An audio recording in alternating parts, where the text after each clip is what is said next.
예, 안녕하세요.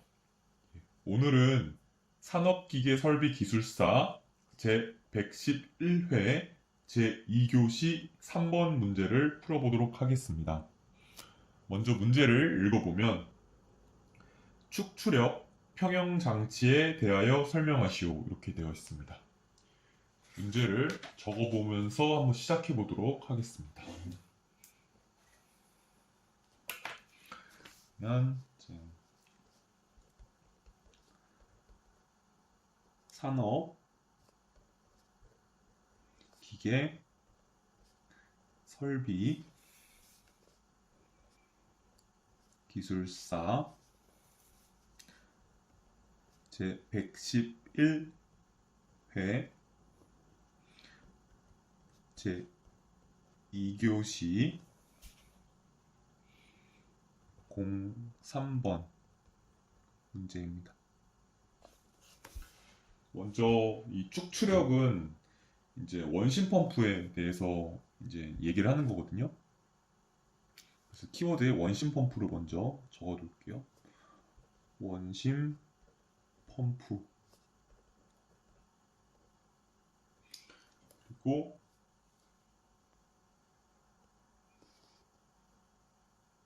축출력.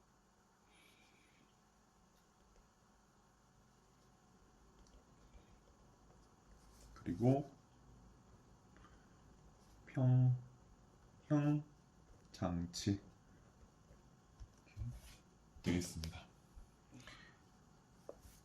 아마 여기서 말하는 평형 장치는 축출력을 방지하는 그런 대책 이렇게 생각을 해야 될 거예요. 같아요. 축출력을 평형시켜주는 장치 여러 가지가 있거든요. 방지 대책 이렇게 보셔도 될 것 같습니다.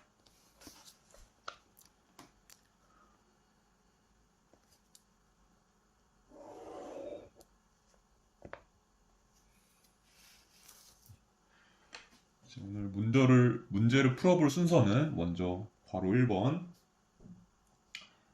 축출력이 발생하는 경우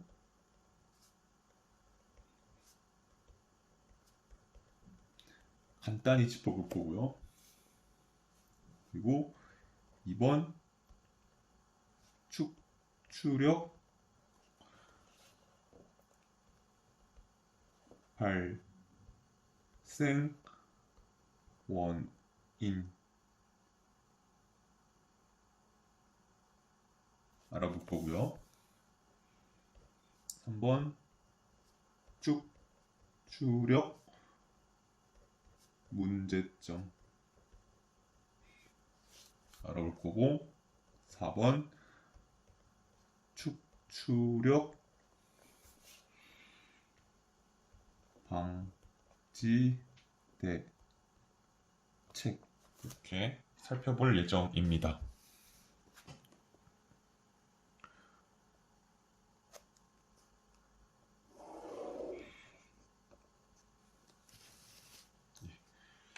그러면 먼저 축출력 발생 경우를 먼저 살펴볼게요.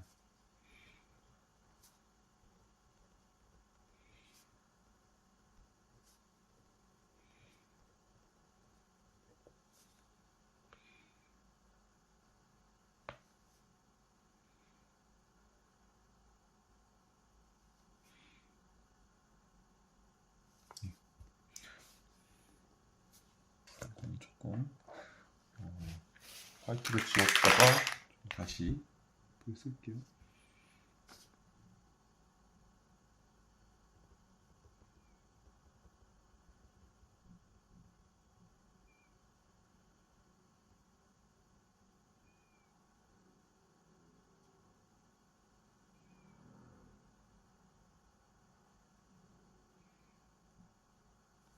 이따가 다시 쓰겠습니다.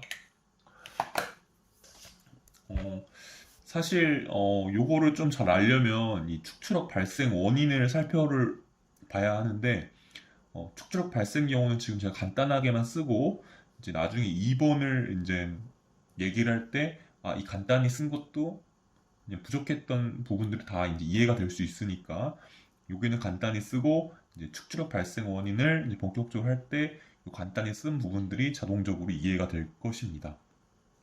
또는 여기 축출력 방지 대책까지 가는 그런 어, 과정 중에 이 축출력 발생 경우는 이제 자연스럽게 추가적으로 이해가 되실 거예요.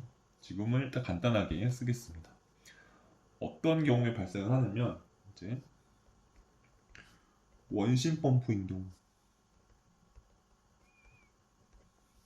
그리고 편흡입 회전차인 경우 편흡입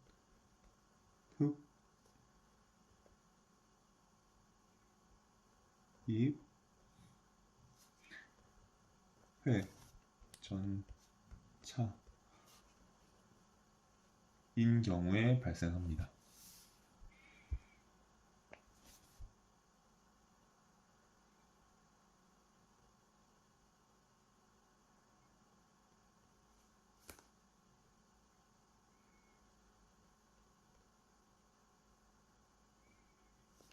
원심 펌프 편흡입 회전차인 경우에 이제 축출력이 발생하게 되고요.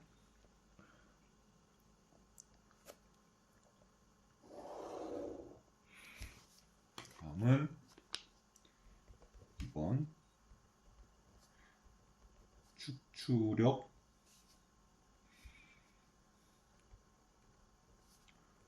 발생 원인입니다.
지금 제가 그리고 있는 거는 이제 펌프 축을 그리고 있어요.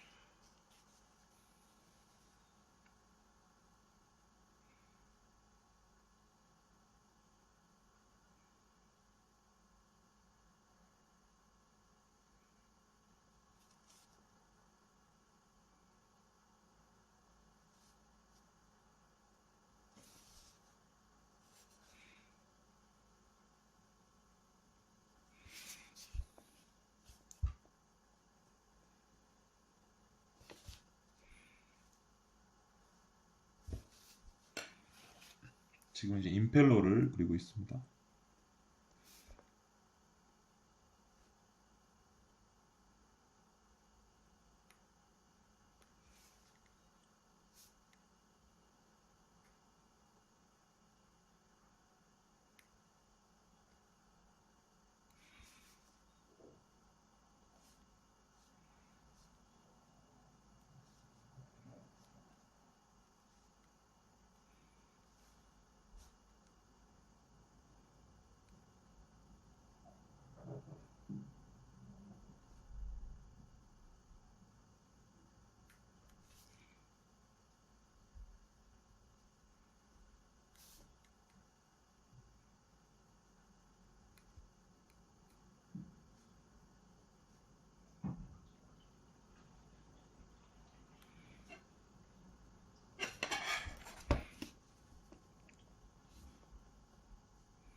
펌프 임펠러를 조금 만족하게는 못 그렸는데 이제 이런 식으로 생겼다고 할게요.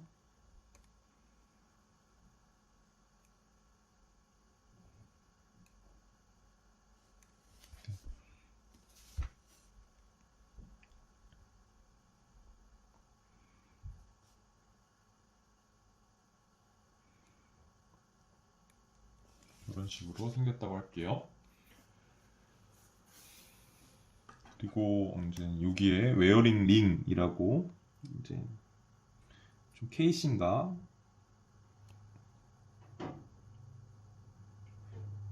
회전차 사이에, 이걸 회전차라고 부르죠. 또는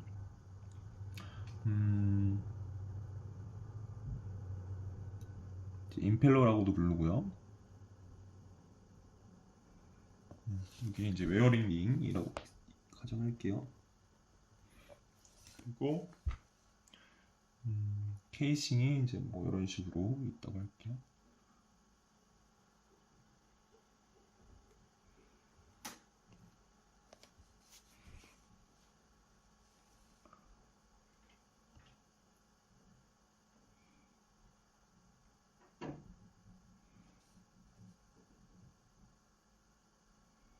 케이싱을 좀 크게 그릴게요.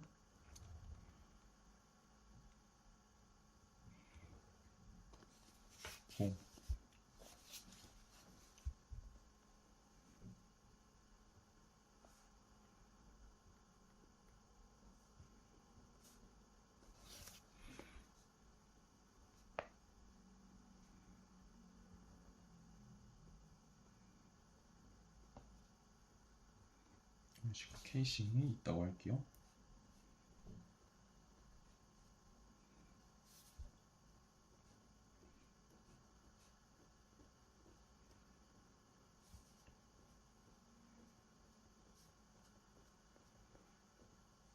케이싱이 있고요. 그러면 이게 축이니까 축이 회전하면서 이제 펌프의 뭐 측면을 이제 잘라서 본 거라고 보시면 돼요. 이 축이 회전하면서 축에 이 임펠러가 매달려 있죠. 축이 회전하면서 임펠러도 같이 회전을 하죠. 그러면서 유체가 들어오면서 이제 원심력으로 이제 밖으로 쏟아집니다. 그러면서 바깥쪽에 이제 압력이 가해지는 거죠.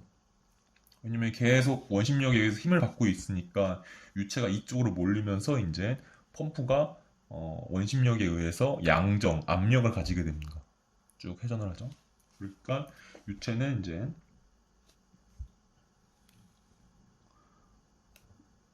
이렇게 들어와서 이렇게 나가죠. 자, 이렇게 들어와서 이렇게 나가죠.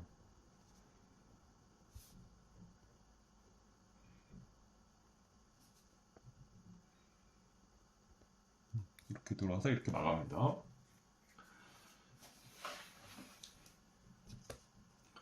그래서 케이싱이고 이제 축이 이렇게 있고요. 근데 볼게요. 이제 이쪽으로 들어오면서 이쪽으로 나가죠. 그러면서 이쪽은 이제 나간 유체들끼리 이제 또 연결이 되어 있는 거예요. 이 회전차 입구로 들어와서 회전차 출구로 나오고, 이 출구로 나온 부분들은 이제 펌프의 그런 안에 내부 구성도를 보면은 이제 다 연결이 되어 있고, 이게 이제 돌다가 이제 디스차지를 통해서 배관으로 나가게 됩니다. 그래서 이쪽은 디스차지 압력이라고 보시면 되고요. 이쪽은 석션 압력이라고 보시면 돼요. 그래서 제가 이렇게 표현을 한번 해볼게요. 이쪽으로 유체가 들어오죠. 그러면서 압력이 조금씩 높아질 거예요. 이 정도 되면 이제 압력이 높아져서 나가겠죠. 이쪽은 높은 압력으로 채워져 있겠죠. 그렇죠. 일단은 간단하게 표현하기 위해서 이제 이쪽을 석션 압력이라고 볼게요. 여기까지를. 그리고 여기 뒤에를 이제 디스차지 압력이라고 볼게요. 정확한 압력 보포는 조금 이따가 또 표현을 할게요. 그러면 압력이라는 것은 이제 어떤 표면이 있으면 거기에 힘을 가하죠. 그래서 석션 압력에 의한 힘을 한번 그려볼게요. 석션 압력에 의한 힘은 이제 그래서 여기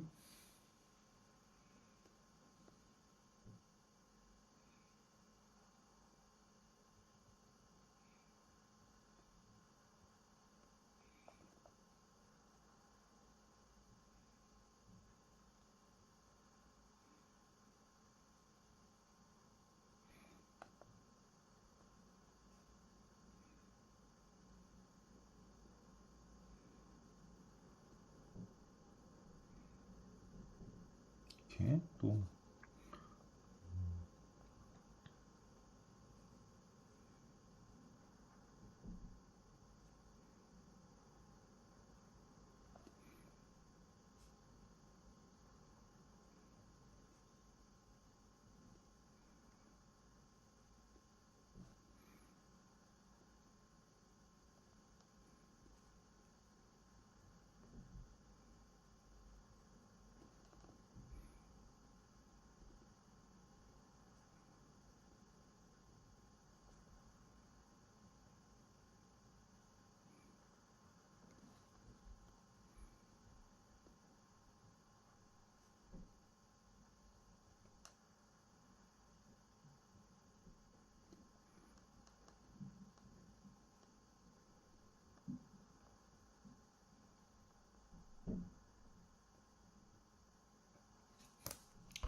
또 이쪽은 계속 힘을 받겠죠.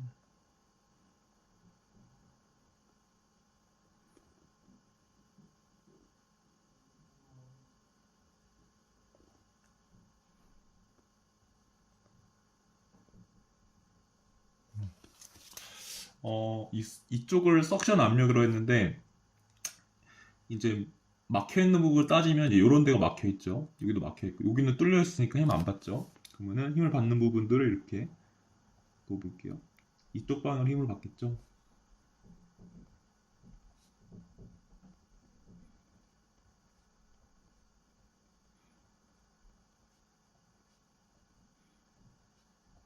예. 그쵸. 이렇게 힘을 받겠죠. 지금 여기 두 개의 힘만 본다면 이쪽의 압력만큼 임펠러는 더 이쪽으로 힘을 받겠죠. 이제 디스차지 압력 쪽을 볼게요. 디스차지 압력은 이 전면 스라우드 또 후면 스라우드 이 주변에서 바깥쪽에서 얘네들한테 힘을 가하고 있습니다. 그래서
시간이 조금 오래 걸리죠.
어, 바깥쪽에서는 이제 닿아 있는 부분이 이제 이쪽도 닿아 있고 케이싱도 닿고 있는데 케이싱에도 힘을 받죠. 압력에 의한 힘은.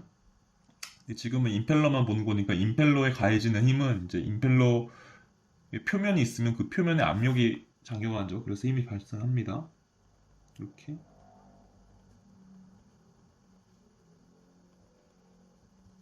여기도 이렇게 힘 발생하겠죠.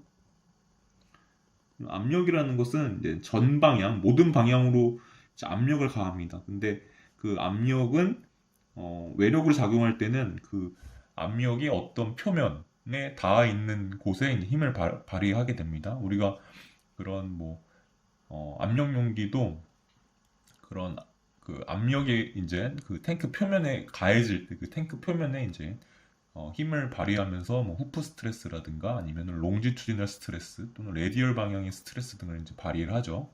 여기는 지금 임펠러만 본다면 저희가 지금 여기를 P 디스차지, 여기를 P 석션이라고 정의를 했어요. 근데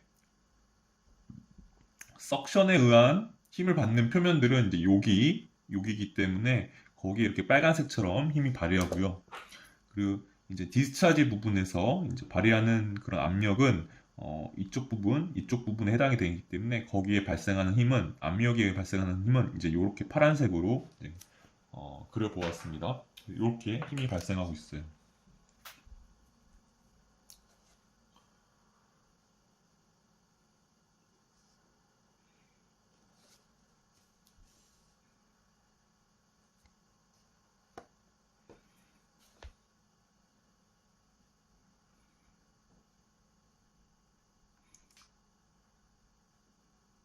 음, 이쪽에 발생하는 힘을 좀 더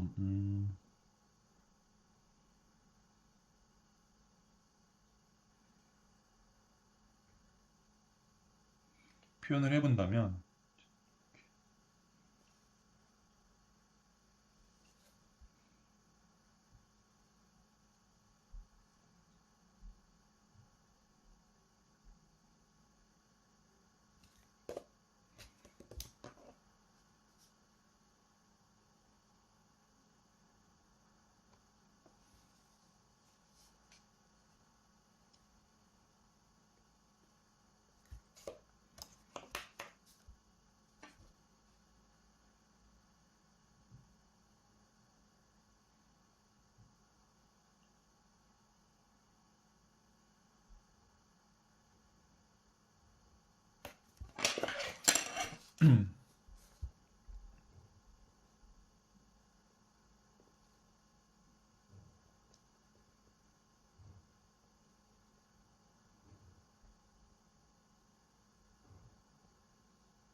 지금 그리고 있는 거는 지금 전면수라고도 작용하는 그 힘을 좀 더 현실에 가깝게 지금 그리려고 그리고 있는 중입니다.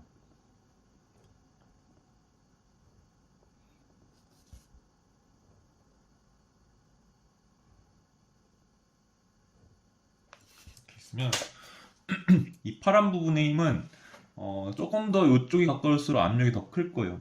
이렇게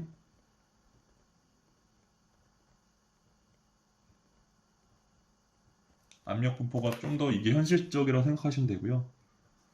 그리고 이쪽 석션부는 이 안에 임펠러 내부는 이제 이렇게 압력 분포가 된다고 생각하시면 될 거예요. 석션에서도 조금 더 이제 원심력에 의해서 압력이 가압되고 있잖아요. 그러니까 이쪽으로서 압력이 좀 더 세겠죠. 그래서 저는 이게 간단하게 여기는 이렇게 그렸지만 실제로는 압력 분포가 이렇게 될 거라는 거 이제 아시겠죠? 아실 수 있으시겠죠? 반대쪽도 똑같이 여기도 후면 슈라우드 쪽도 한번 똑같이 그려보겠습니다.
이쪽도 마찬가지로 이 임펠러 내부는 이 정도,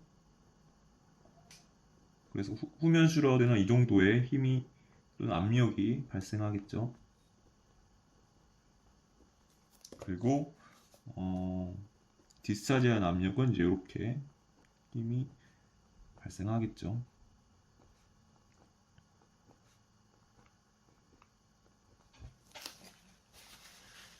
그려보았습니다.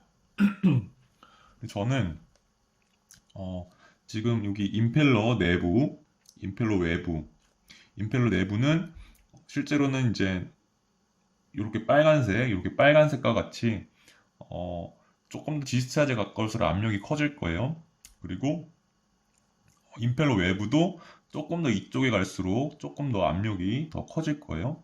그런데 저는 이제 축출력 발생 원인을 간단하게 이제 이해를 시키고자 이 후반 쪽, 임펠러의 외부 쪽은 후단의 압력과 동일하다고 그냥 가정하고서 풀 거고요. 또 임펠러 내부는 이제 이 석션 압력, 이 흡입 측 압력이 이 빨간색과 같이 같다고 가정하고 풀 거예요. 실제로는 여기에 모든 압력들이 동일하진 않아요. 또 여기에 모든 압력들이 동일하진 않은데 실제로는 이렇게 이런 압력 분포가 있을 건데 여기를 PS라고 가정을 하고 요 옆에 뒤를 PS보다 큰 PD라고 가정을 하고서 이제 축출력 발생 원인 및 축출력의 힘의 크기를 한번 이제 나타내 보려고 합니다. 그러면 여기서 좀 그려드릴 거 그려드릴게요. 여기서 전면 슈라우드, 전면 슈라우드는 후면 슈라우드 해가지고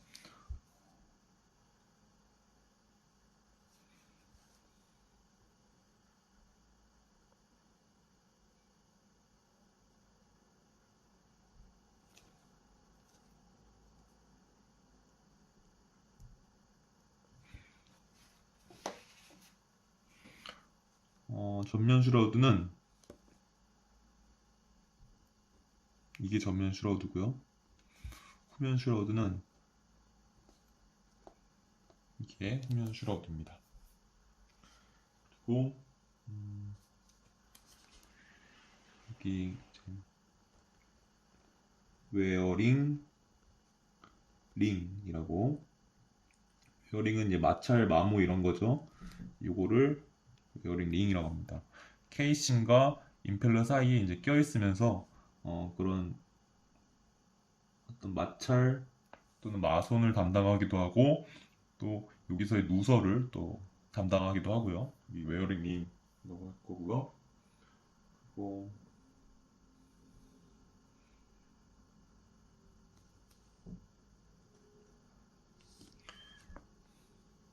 여기서 이제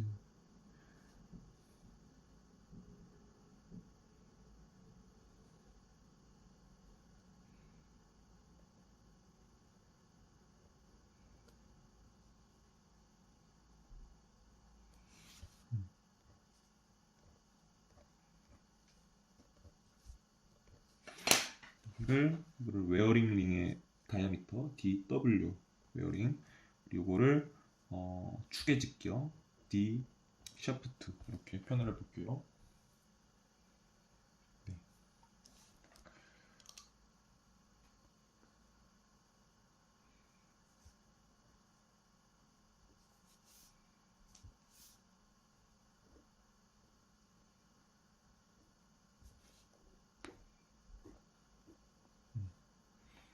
축을 그렸고 축 직경, 웨어링의 직경, 임펠러, 케이싱, 전면 슈라우드, 후면 슈라우드 이렇게 나타내 보았습니다. 그리고 송출 압력, 그리고 이제 흡입 압력 이렇게 그려보았습니다. 그러면은 이제 어떻게 되냐? 이제 압력 곱하기 힘인 거 알죠? 압력 곱하기 면적이 힘인 건 알죠? 그래서 압력 곱하기 면적을 할 건데 결국 여기에 발생하는 힘, 이 파란색에 발생하는 힘 중에서 이 윗부분에 발생하는 힘 서로 같겠죠.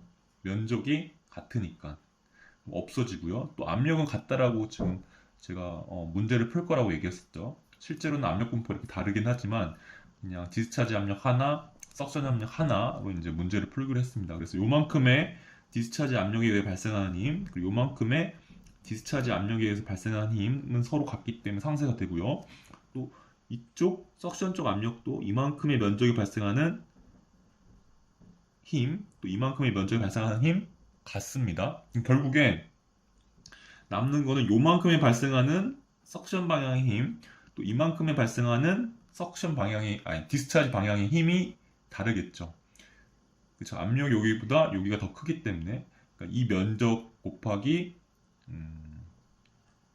압력 차를 하면 힘이 되겠습니다. 그럼 힘이 어떻게 되냐? F는,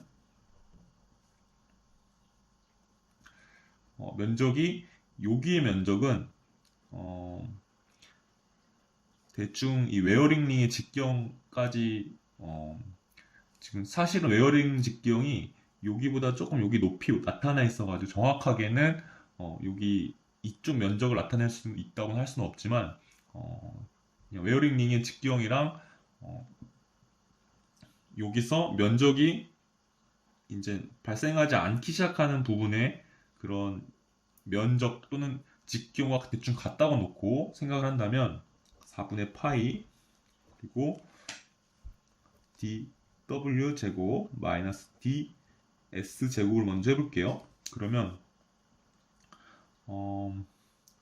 여기에 해당되는 면적에서 여기에 대한 해당되는 면적을 뺀 거죠. 그러면 여기에 해당하는 그 면적이 나오겠죠. 곱하기 압력차 PD 마이너스 PS 이렇게 되면 힘이 되겠습니다. 힘은 뭐 뉴턴 단위가 될 거고요. 그리고 면적은 미터 제곱이 될 거고요. 압력의 단위는 이제 뭐 파스칼인데 이거는 뉴턴 미터 제곱이 되겠죠.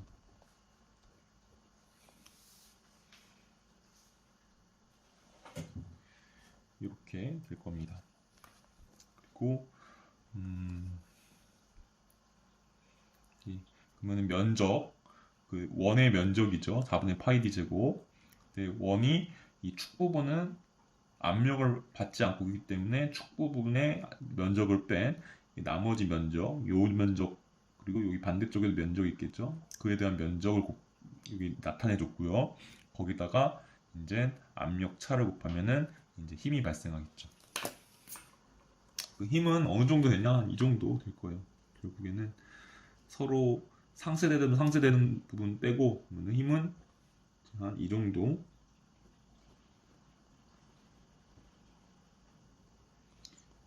발생할 겁니다. 파란색이 힘이겠죠.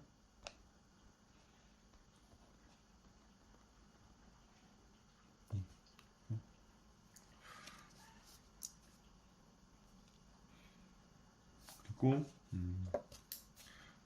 PS는 이제 흡입 압력이고요.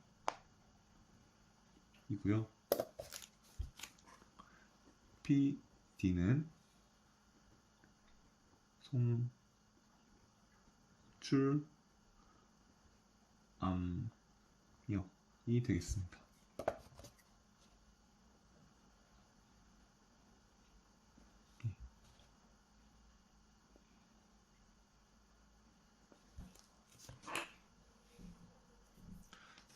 이제 어떻게 축지력이 발생하는지 지금 압력 분포 그리고 뚫려 있는 부분 그리고 표면이 있는 부분 즉 표면이 있는 부분이 압력이 닿았기 때문에 힘이 발생한다 해서 어떻게 어떤 부분 때문에 힘이 발생하는지 그리고 그 힘이 발생하는 부분과 압력의 크기를 생각해 보면서 축출력의 크기도 써 보았습니다.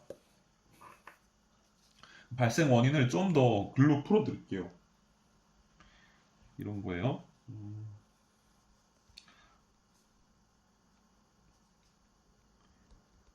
원심 펌프에서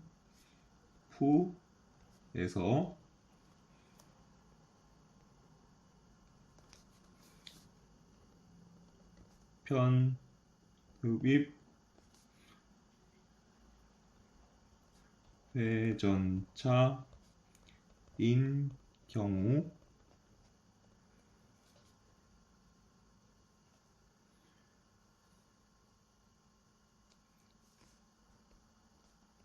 회전차 입구에서의 압력은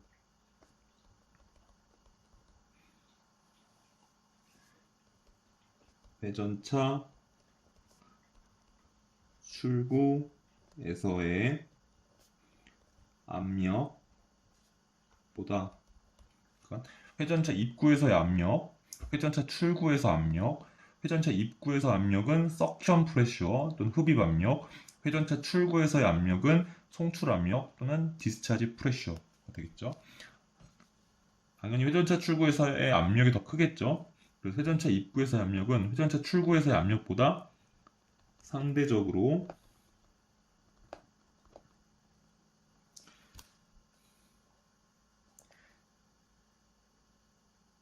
자금으로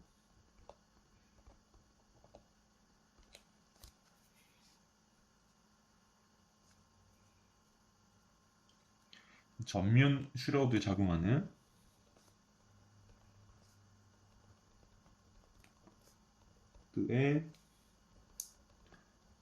작용하는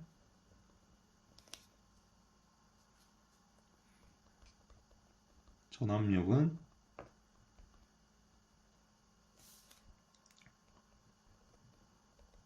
후면 슈라우드의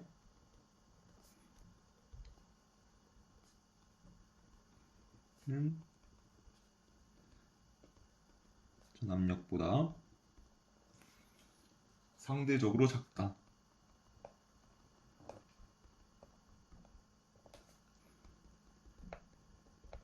예, 보세요. 이제 여기에 전면 슈라우드죠. 여기가 후면 슈라우드고,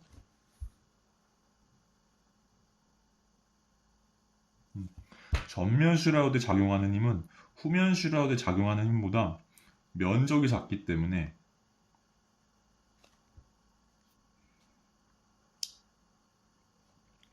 후면 슈라우드에 작용하는 전압력보다 작겠죠. 그쵸? 그리고 거기다가 회전차 입구에서의 압력은 회전차 출구에서의 압력보다 작죠. 왜냐면 펌프라는 것이 저압에서 고압으로 이제 만들어주는 기계다 보니까 이쪽은 이제 저압, 이쪽은 고압. 그리고 전면 슈라우드는 면적이 작고 후면 슈라우드는 면적이 크죠. 그래서 이제 회전차 입구에서의 압력은 회전차 출구에서의 압력보다 작죠.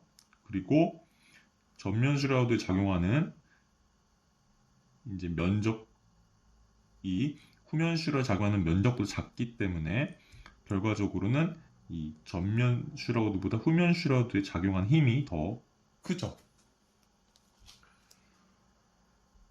그래서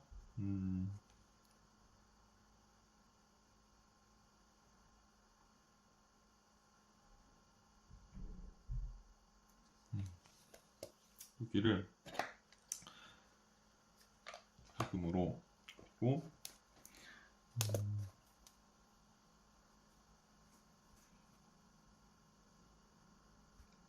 여기다가 면적의 말도 좀 써놓고 싶거든요. 면적의 차이도 있기 때문에.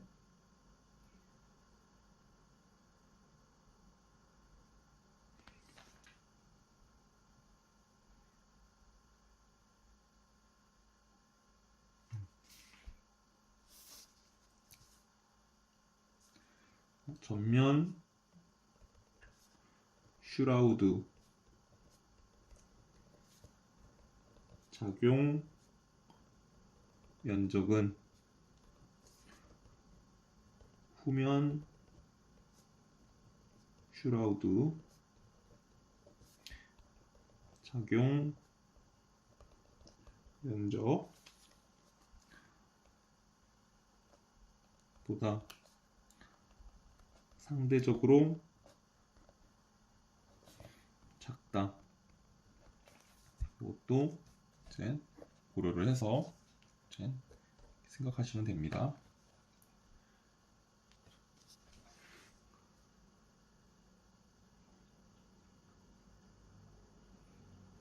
결과적으로는 이와 같이 전면 슈라우드에 작용하는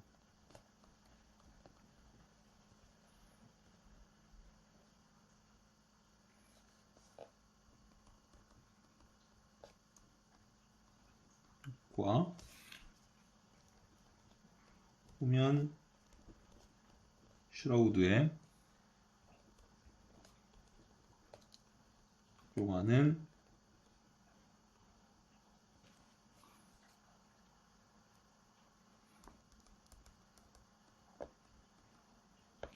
전압력의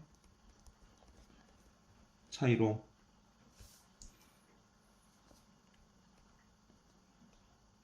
축 방향의 힘이 발생한다. 이게 발생 원인이죠. 이거를 축추력이라고 합니다.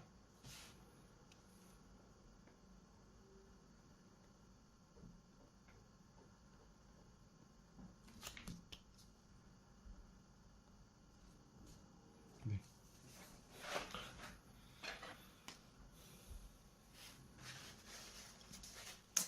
이렇게 축출력 발생 원인을 이제 설명해 보았습니다.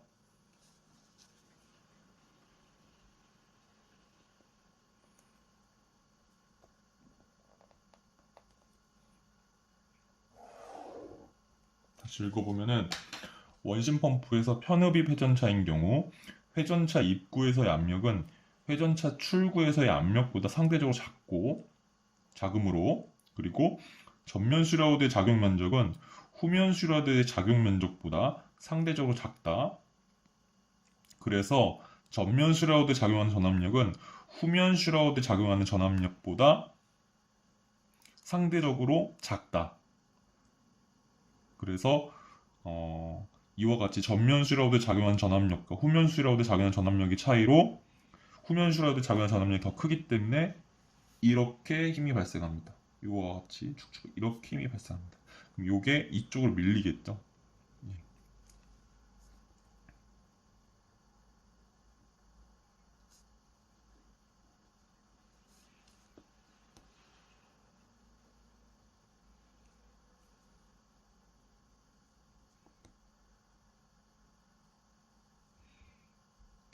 썼고요. 그 다음은 축출력 문제점입니다. 3번.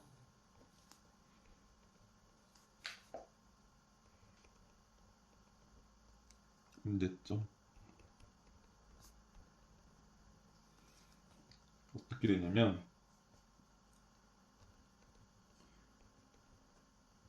축출력이 발생합니다. 그러면 이렇게 축출력이 발생하면 이 회전차가 이렇게 밀리겠죠. 회전차 밀림. 그러면 이 회전차와 케이싱이 이제 접촉을 하겠죠. 뭐 아니면 여기 웨어링인가 회전차가 이제 접촉이 되겠죠. 회전차와 케이싱이 접촉하게 됩니다.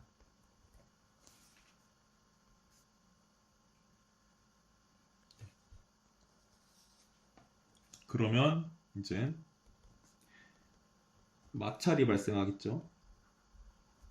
그러니까 축출력을 받아서 이 임펠러 회전차가 이렇게 이동을 하다가 이제 뭐 케이싱 이 케이싱에 닿을 수도 있고 또는 여기 웨어링 링에 닿을 수도 있고 닿게 되면은 이제 마찰이 발생하죠. 이런 마찰은 결국에 암호를 일으키고 또는 동력 손실을 일으키겠죠. 이런 문제점을 일으키게 됩니다. 그래서 축출력 문제점은 간단하게 한번 이렇게 본론만 써봤고요.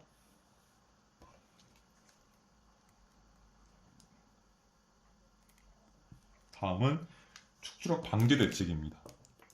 이 방지 대책이 조금 몇 개 그림을 넣을 거라서 여기서도 조금 시간이 걸릴 거예요. 일단 시작해 보도록 하겠습니다. 그러면 이제 4번 축출력 방지 대책입니다. 먼저 1번 축출력이 발생하니까 이제 축출력을 잡을 수 있도록 축 방향에 베어링을 설치를 하는 거죠. 기본적으로는 이제 축 직각 방향에 레이디얼 베어링만 설치가 될 텐데 이제 축이 이제 그 케이싱에 지지가 돼야 되니까 레이디얼 베어링만 있을 텐데 이제 이 축출력을 잡아주는 스러스트 베어링까지 설치를 하는 것이 하나의 대응 방법입니다. 방지 대책 또는 뭐 평형 장치 중에 하나, 뭐 아니면 대응법 이렇게 보시면 되겠죠. 그래서 스러스트 베어링을 사용이 하나 있고요. 그리고 2번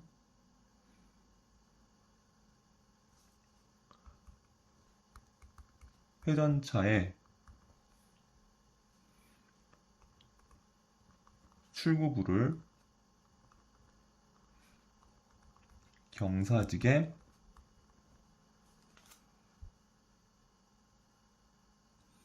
절취하는 방법이 있습니다. 이거는 이제 라테우 방법이라고도 합니다.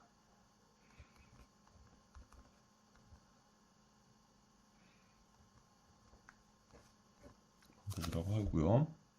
또 3번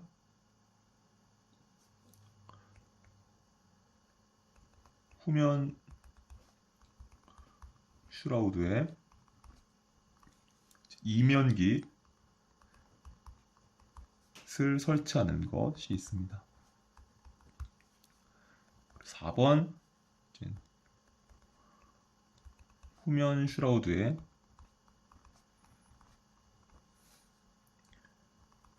평형공 설치하는 것이 있고요. 5번 후면 슈라우드에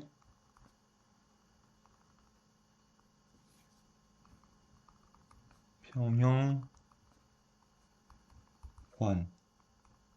설치하는 것이 있습니다. 4번과 5번은 거의 비슷하고요.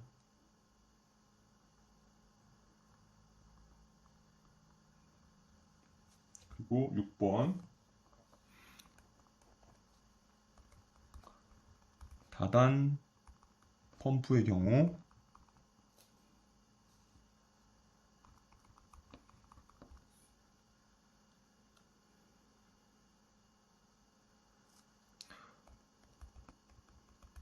각 단의 회전차를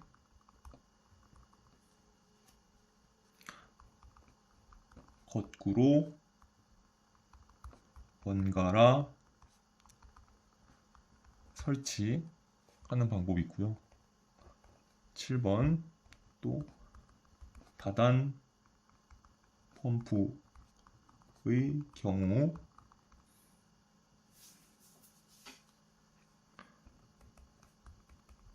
최종단이 회전차 후면에 평형 원판을 설치하는 방법이고요. 그리고 8번에 양흡입 회전차를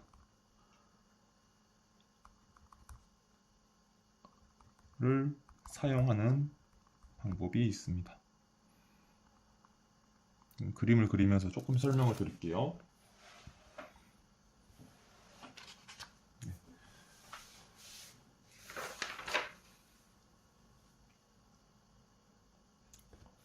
먼저 한번 2번을 한번 설명 드려볼게요.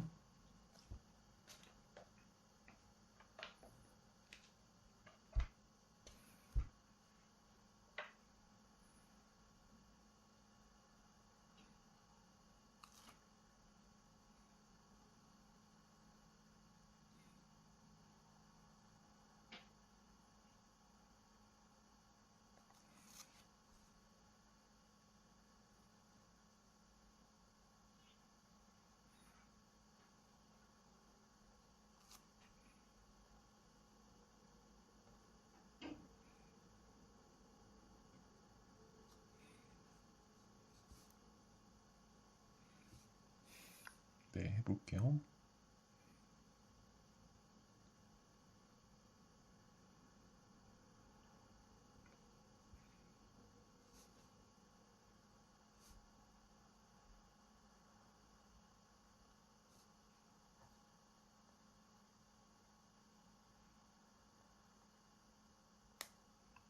회전차를 그려볼 거예요. 이렇게.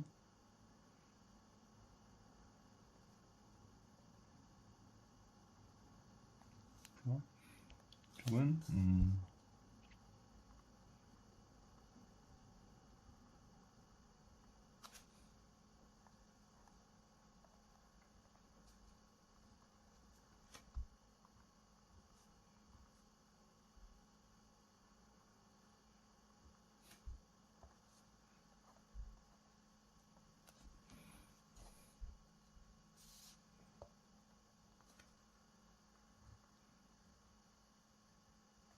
이렇게 할게요.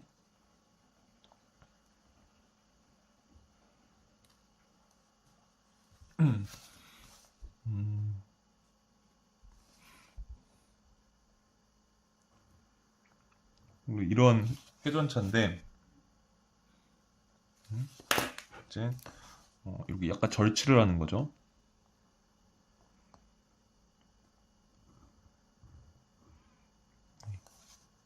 절치.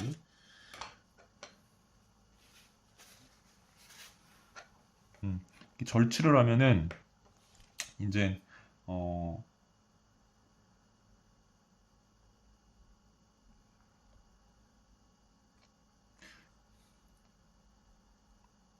이쪽이 면적이 좀 작아지면서 이제 여기에 발생하는 힘들이 발생을 안 하죠. 그럼 이쪽에 발생하는 힘들이 좀 더 힘을 발휘하겠죠. 여기서는 이렇게 밀려고 하는데 여기 부분에서는 이제 얘가 이렇게 밀려는 힘이 생기면서 이쪽 부분이 없으니까요. 그러면 얘가 어느 정도 좀 위치를 이렇게 가다가 얘도 또 힘이 발생하면서 어떤 평형된 위치를 찾겠죠. 그래서 일로 발생하는 축출력을 여기가 절취되면서 이제 일로 발생하는 힘이 조금 상쇄를 하게 되면서 추출력을 평형시키는 그런 방식입니다.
그리고 후면 슈러드 이면기 설치하는 법 여기 있습니다.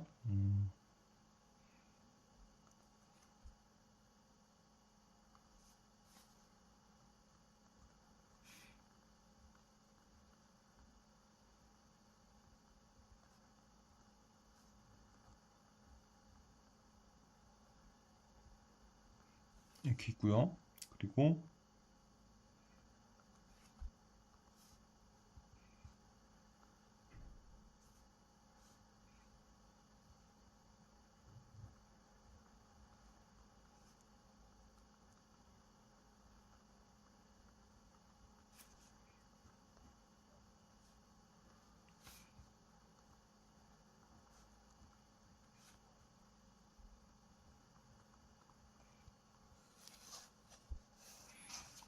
이렇게 있다고 할게요.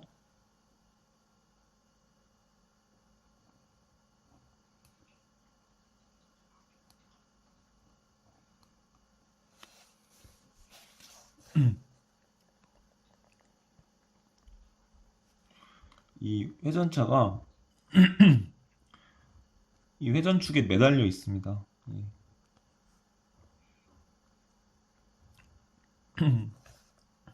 그림을 좀 못 그려가지고 좀 아쉽지만 네.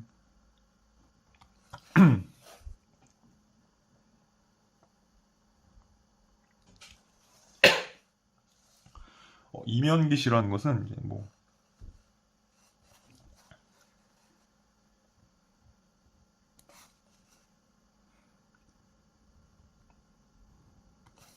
이렇게 후면 슈러드 쪽에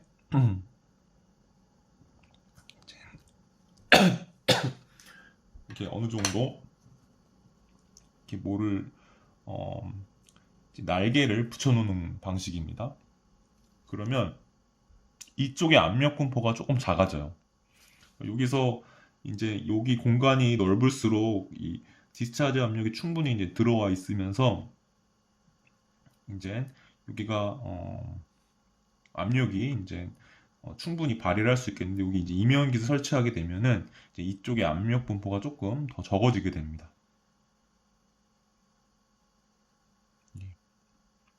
여기가 압력 분포가 더 적어지게 된다.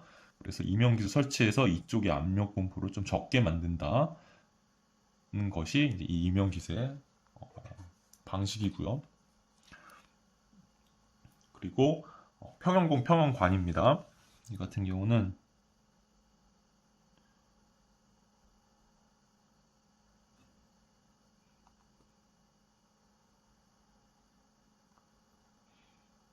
다시 또 그려볼게요.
평형공을 설치하는 것은 이제 이렇습니다.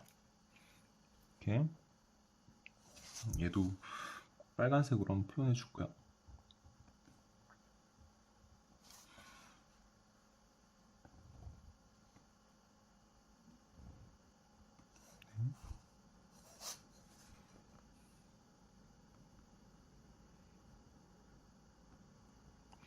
평형공은 이제 여기에 이렇게 구멍을 뚫어주는 겁니다.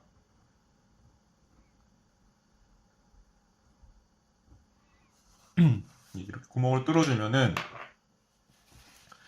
여기가 원래 디스차지 압력이 채우고 있었는데 송출 압력이 여기가 어느 정도 구멍이 통하면 석션 압력이 흡입 압력이 여기 영향을 끼치겠죠. 그래서 여기에서의 압력을 좀 작게 만들어주는 방식입니다. 그렇죠?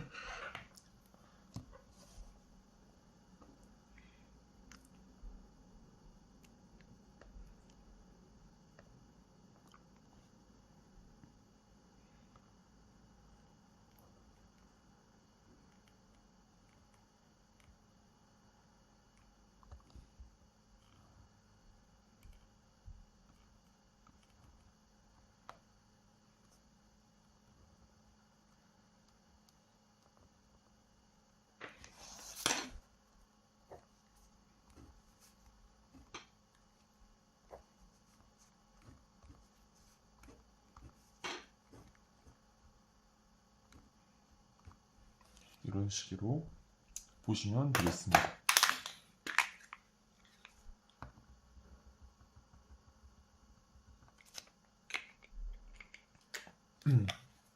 그리고 평형관 같은 경우는 이제 이렇게 별도의 이제 소구경 관을 이용을 해서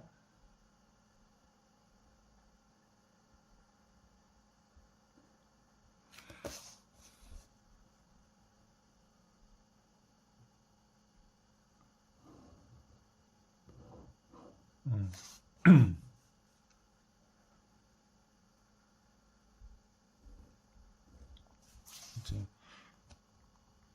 이쪽의 압력과 이쪽의 압력을 이제 조금 같게 해주는 거죠. 평형관, 평형을 시켜주는 관, 평형공은 평형을 시켜주는 구멍 이렇게 보시면 되겠죠.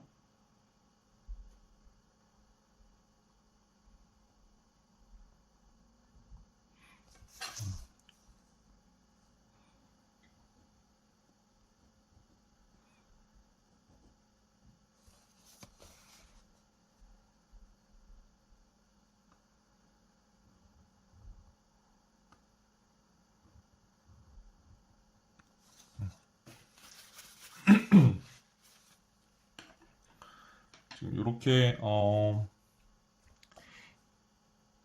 2번 설명해 봤고요. 그 다음에 3번 설명해 봤고 여기에 4번 그리고 5번 한번 설명해 봤습니다. 그리고 이제는 6, 7, 8 한번 표현해 보도록 하겠습니다.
다단펌표를 그리고 있는 거예요.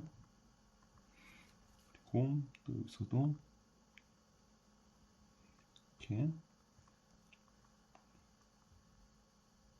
이렇게 또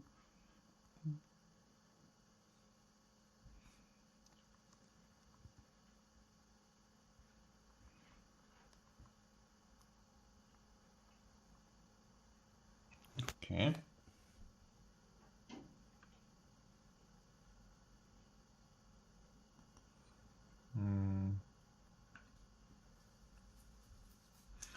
다단 펌프는 이렇게 달려 있는데 요거를 이제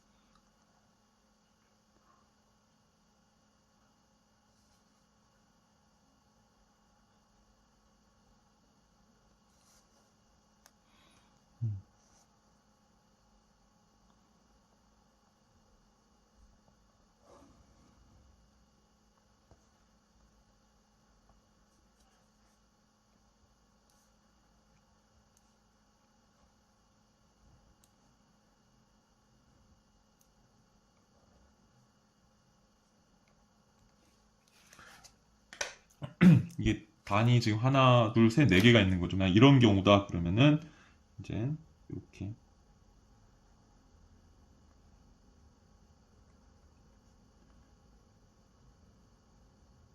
이렇게 그리고 뭐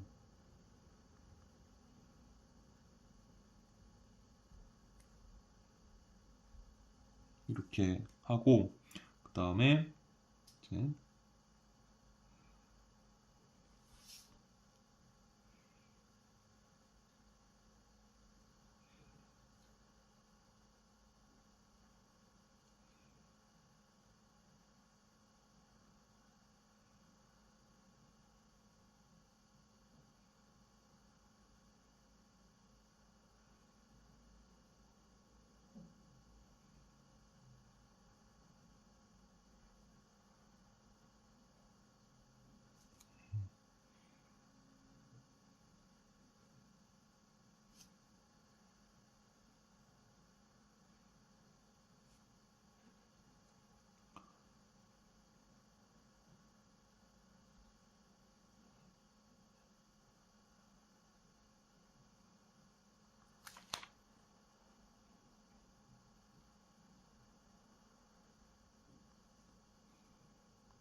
이렇게 그리고 여기도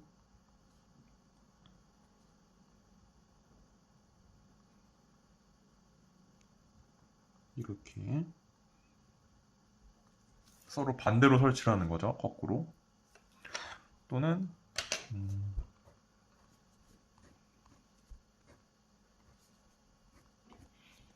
또 다르게 한번 표현해 볼게요.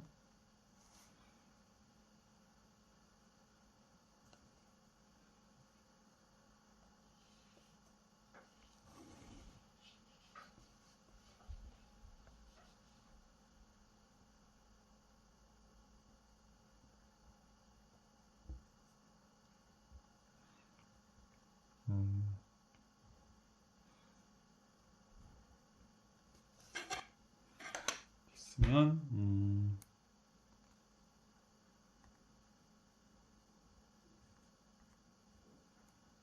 이렇게 그리고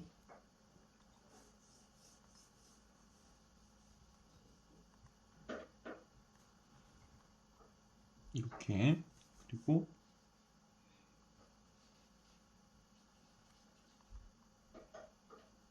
이렇게 그리고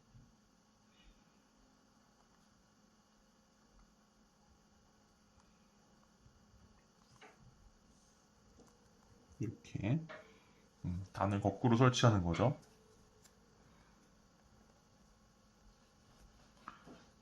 그림이 제가 마음에 들진 않지만 이런 식으로 이렇게 단이 배치되어 있다면은 단을 여기 이렇게 또는 번갈아 이렇게 두 개 번갈아 하나 번갈아 이렇게 설치하는 방법이 있겠습니다. 어떻게 되냐?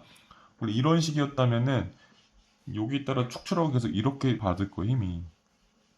여기는 이렇게 받는 두 개의 힘, 또 반대로 이렇게 받는 힘 서로 평행이 됩니다. 여기도 이렇게 받는 힘, 이렇게 받는 힘, 이렇게 받는 힘, 이렇게 받는 힘 서로 평행이 됩니다. 지금 임펠러 여기 축이랑 좀 떨어져 있는 것처럼 그렸는데 이 둘은 서로 붙어 있습니다. 그래서 이렇게 축투력을 이제 방지하는 방법도 있겠습니다. 이렇게 붙어 있다는 걸 이렇게 표현해 보려고 빗금을 긋고 있습니다. 이렇게 표현해 봤고요. 그 다음에 이제 최종단의 후면에 이제 평형 원판을 설치하는 방식입니다.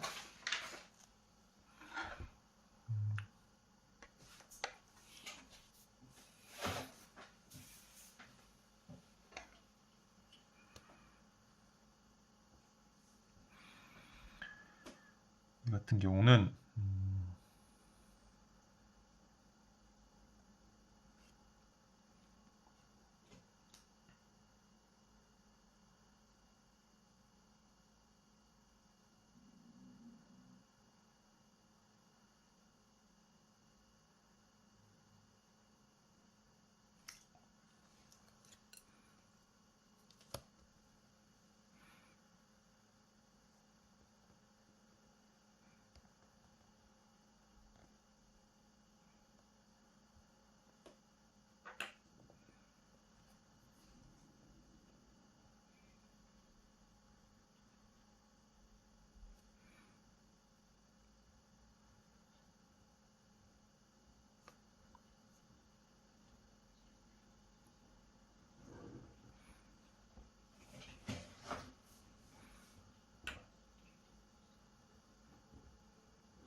있고요. 지금 7번 하는 거죠. 팔전차 후면에 평형 원판을 설치하는 것입니다.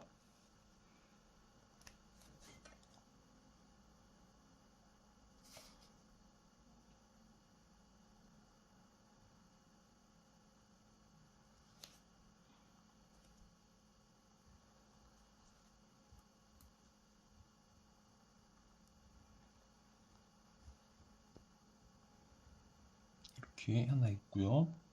또 하나가 최종 단을 그리고 있는 거예요.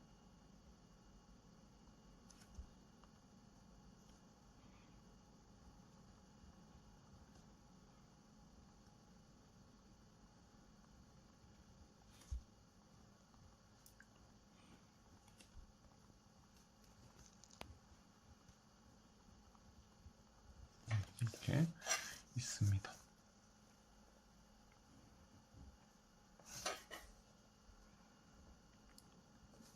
이 다단 펌프 중에서 가장 마지막 단, 마지막 임펠러를 이제 이렇게 그려보았습니다.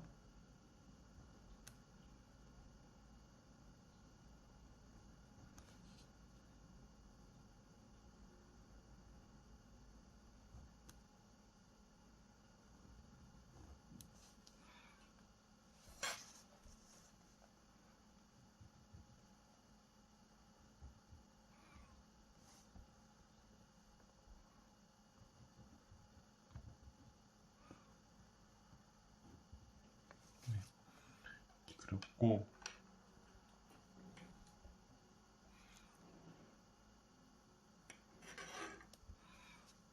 이렇게 케이싱을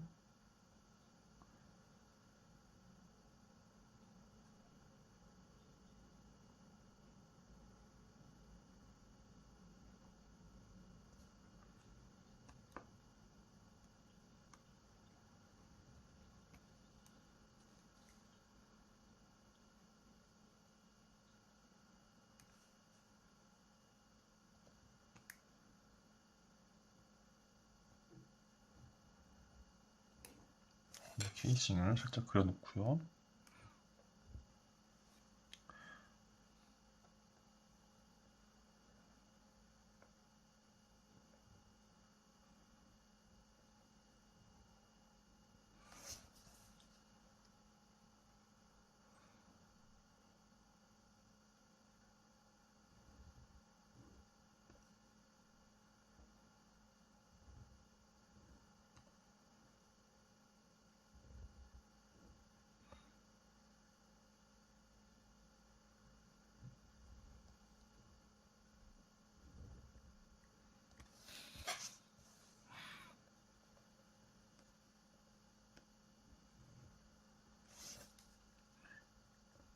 그리고 있는 게 평형 원판입니다.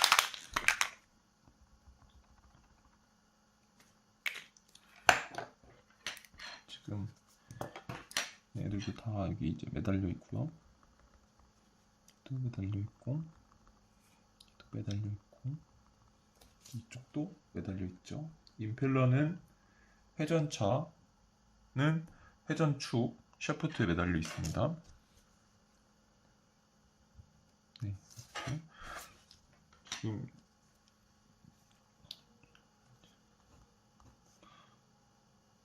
이거는 케이싱이고요. 그리고 이제 요게 평형 원판입니다. 근데 평형 원판이 이제 조금 이렇게 나와 있습니다.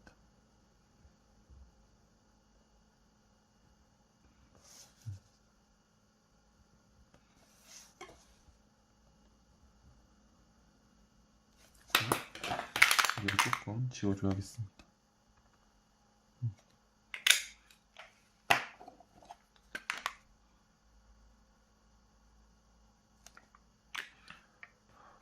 이렇게 평형 원판이 있고요.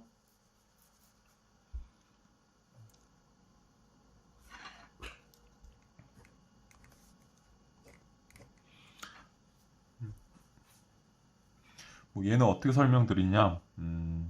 먼저 이쪽에 얘네들이 매달려 있어요. 이 평형 원판도 매달려 있고요. 그러면 이렇게 축출력이 작용을 합니다. 축출 작용을 합니다. 여기가 이제 서로 연결이 되어 있는 거거든요. 그래서 축출력은 작용을 합니다. 작용하다 보면은 이제 이쪽에 유체가 채워져 있을 텐데 이렇게 오다 보니까 여기 또 유체가 이게 일로 가다 보니까 이 유체가 갇혀 있게 되는데 최적이 더 적어지죠. 그럼 압력이 세지죠. 여기서 이제 눌려있는 유체가 또 이제 이쪽 방향 그리고 여기 케이싱에도 힘을 미치죠. 근데 케이싱은 이 회전축이랑은 별도로 있으니까 여기에 발생하는 힘은 지금 고려 안 하고 여기에 발생하는 힘은 이렇게 발생을 하겠죠. 얘가 축출력에서 가다가 여기 압력의 힘에 의해서 다시 또 일로 가고 또 일로 가려다가 또 일로 가고 이렇게 평형의 위치를 찾게 됩니다. 그런 방식으로 하는 것이 이제 평형 원판을 이렇게 설치하는 방식입니다.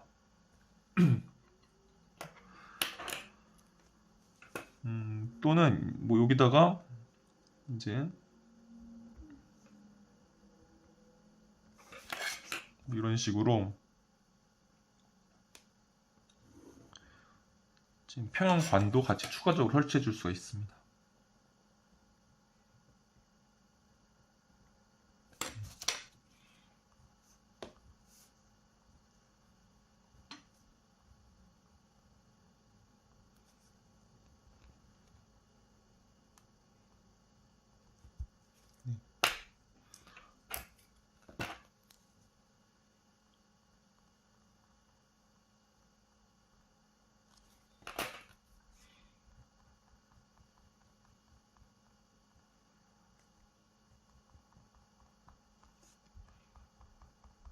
여기 빨간색 칠한 게 지금 이제 평형 원판이고요. 지금 제가 뭔가 방지 대책으로 적용된 거는 빨간색으로 지금 표현을 해드리고 있어요.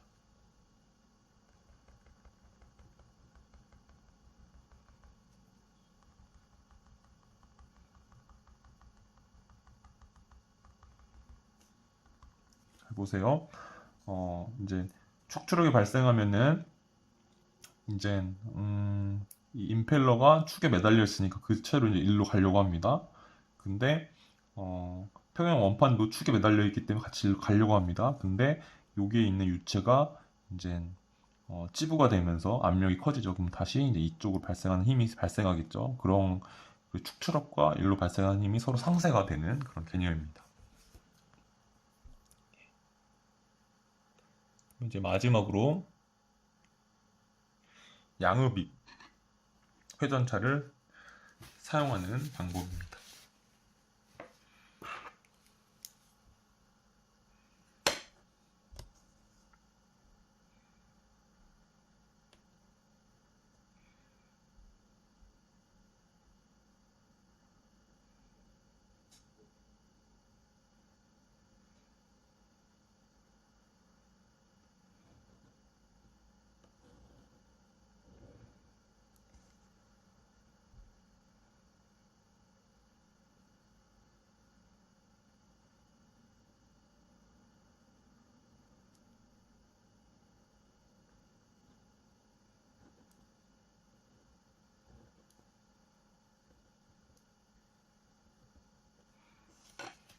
축을 그려봤고요.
이렇게 양흡입 회전차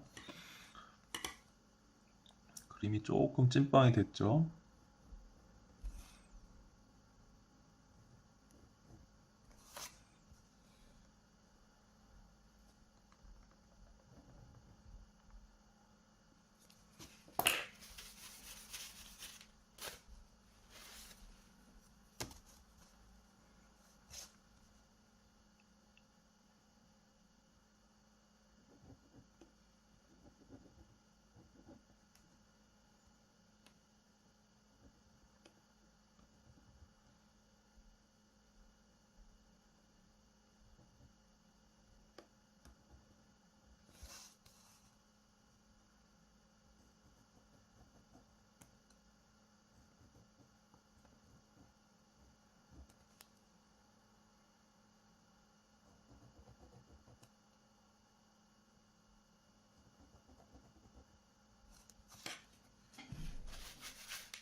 양흡입 회전차인 경우는 어, 이제 여기서 보면 출처로 이렇게 작용하죠.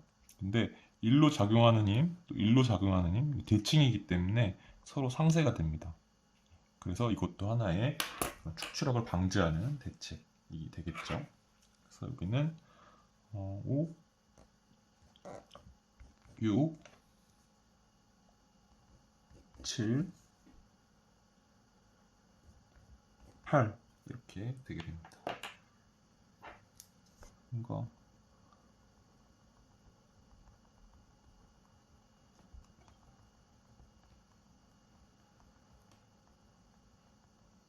이렇게 되겠죠.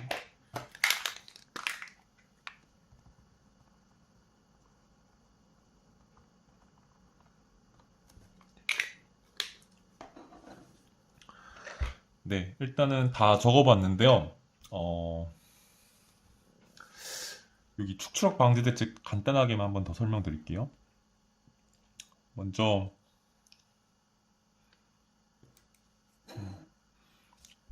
이제 축출력을 이렇게 이 파란색으로 그릴게요.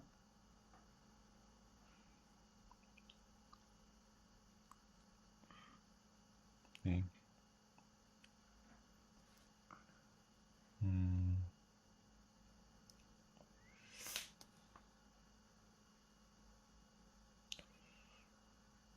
어떻게 표현을 해야 될까요?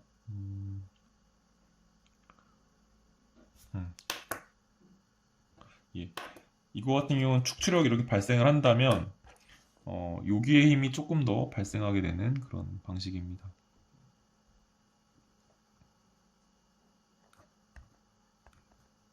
이런 느낌이죠. 여기에 발생하는 힘은 여기가 뚫려 있기 때문에 더 발생하는 힘이거든요.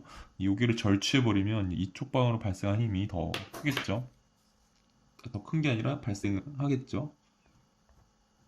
이쪽 방에 힘이 없기 때문에 이런 식으로 이 라테우 회전차의 출구를 경사지게 절취 이렇게 표현해 볼 수 있을 것 같고요. 그리고 이제 얘 같은 경우는 이제 이면기 설치로 인해서 이쪽이 이제 공간 말미이기도 하고 유체가 잘 이렇게 들어오기에 조금 먼 곳이죠. 이렇게 이면기를 여기다 설치해 버리면 이쪽 공간을 좀 차지하기 때문에, 그리고 이쪽 공간은 좀 말미에 있기 때문에 압력이 떨어지게 됩니다. 그래서 압력이 이제 떨어진다. 압력소 이렇게 적어 볼 거고요. 또 여기도 이제 평형관을 설치하면서 또는 평형공을 설치하면서 압력을 이제 떨어뜨리게 되죠. 압력소 이렇게 그려보겠습니다. 그리고 여기 같은 경우는 이제 축출력이 이렇게 발생을 했다면 여기도 이렇게 발생을 했다면 이제 그런 상쇄되는 축출력이 이제 이렇게 발생을 하겠죠.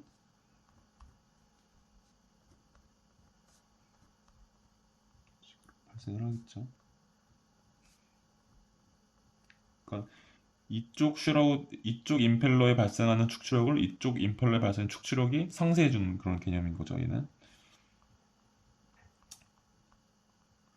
그래서 축출력이 정확하게 발생하는 위치는 이쪽이에요. 이쪽. 여기도 이렇게 표현을 해줬죠.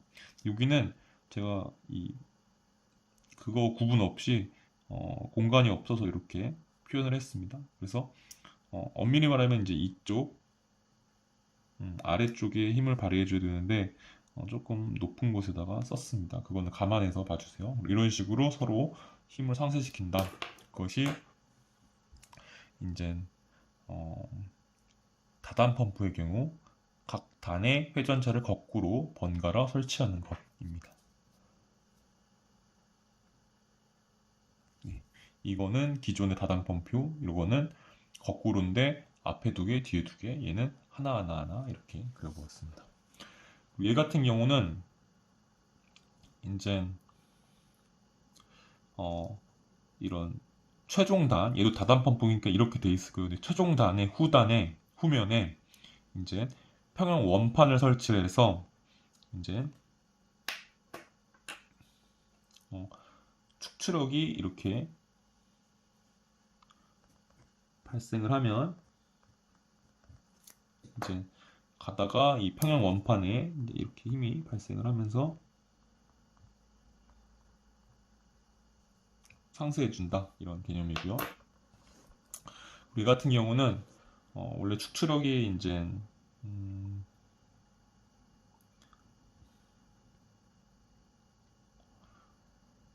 만약 이렇게 작용하려고 했었다. 는 이제 얘는 여기가 이제 뚫려 버린 거죠. 그래서 이게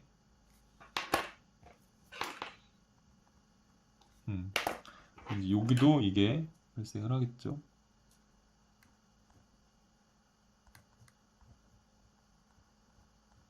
요만큼의 면적에 해당해서만 이런 식으로 양흡입 회전차를 양쪽으로 흡입되는 회전차인 거죠. 양쪽으로 흡입되는 회전차를 한번 이렇게 또 나타내 보았습니다.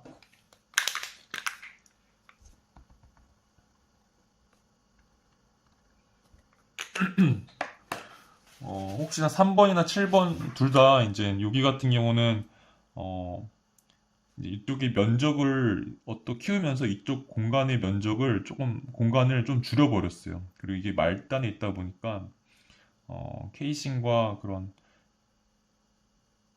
축 사이에 여기 비좁은 공간이 되다 보니까 압력이 좀 덜 미치게 돼서 압력이 작아지는 형국이고요. 여기는 어, 이제 이쪽이 공간이 작아지면서 이제 그런 어떤 일정한 공간에 일정한 유체가 있었는데 그게 부피가 이제 작아지면 그쪽이 압력이 커지죠. 그런 의미에서 공간이 작아지면서 압력이 커지는 거고, 여기는 그런 공간의 어떤 한 말단 부분을 공간을 없애버린다는 개념입니다. 그러면 그쪽으로 갈수록 압력 분포가 떨어집니다. 그래서 둘 다 공간이 작은데 왜 압력에는 작아지고 여기는 압력이 커지냐 이렇게 오해하시면 안 되겠습니다. 네, 그러면 이제 정리를 하고 이제 마무리 짓도록 하겠습니다. 먼저 오늘 다뤘던 내용은 산업기계설비기술사 제111회 제2교시 03번 문제 다뤄봤고요. 원심펌프, 축출력, 평형장치가 키워드입니다. 그래서 1번은 축출력 발생 경우, 2번은 축출력 발생 원인, 3번은 축출력 문제점, 그리고 4번은 축출력 방지 대책을 다뤄보았습니다. 그래서 축출력 발생 원인은 이제 요와 같은 압력 분포, 그리고 요와 같은 면적 분포, 그로 인해서 이제 축출력이 발생하게 되는 것이고요. 크기는 이제 이렇게 될 거예요. 여기를 읽어보면은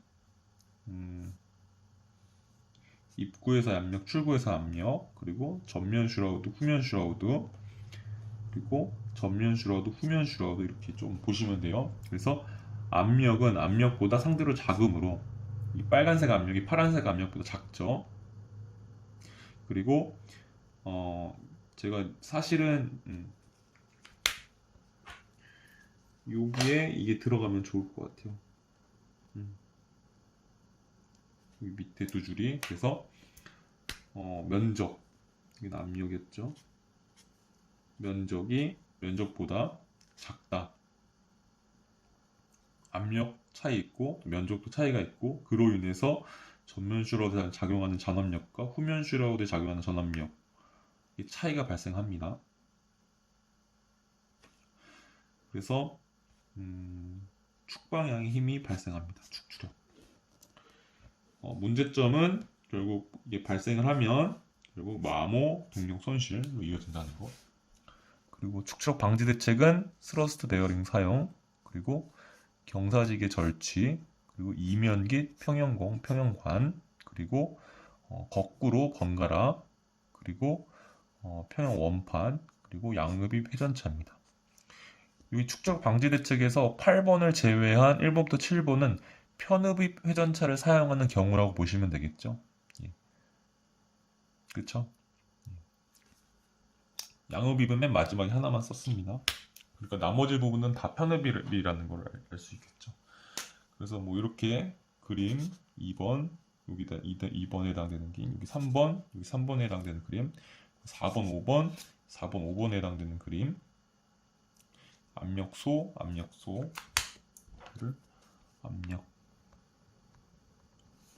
또 압력.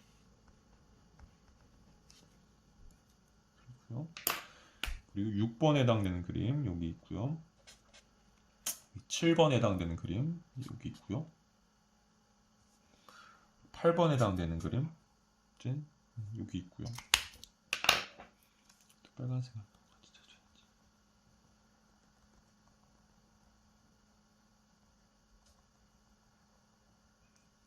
이렇게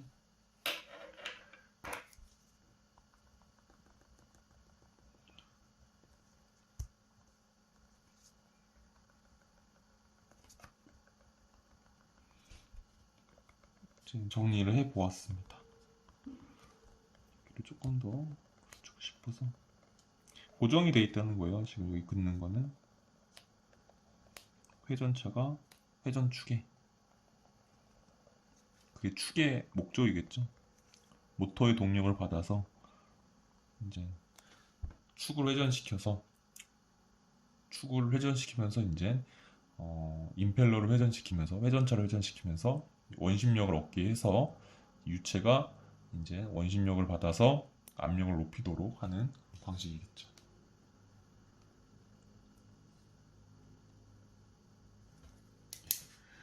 여기까지 하는 것으로 마치겠습니다. 장시간 들어주셔서 감사합니다. 고생하셨습니다.